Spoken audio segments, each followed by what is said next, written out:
Hey guys, I'm Dr. T, and on this episode, I'm going to be talking about some things you should know about anal sex. So this is obviously a little more mature content than some of my previous videos, and I want to be honest and open with you guys. So if you're interested in this topic, watch on, and if you're not interested, you don't have to watch. So what do we mean by anal sex?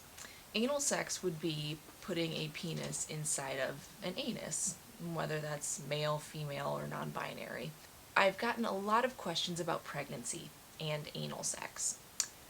In reality, if you are not using a condom and someone ejaculates into the anus, there's no risk of pregnancy necessarily in that respect.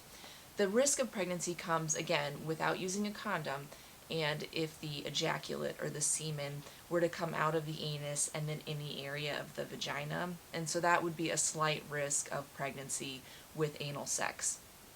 But if you use a condom, that catches some of the ejaculate and reduces that risk significantly.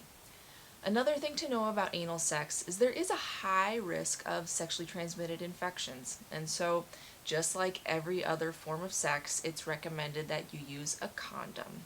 Many sexually transmitted infections can be passed along through anal sex, and that is especially a high risk for HIV. So protect yourself. Last thing, anal sex, it would be recommended to use a lubricant, specifically because there's a muscle around the anus and it can be very tight. And so in order to loosen things up, it's going to be best to use a lubricant, and that'll also cut down on the pain.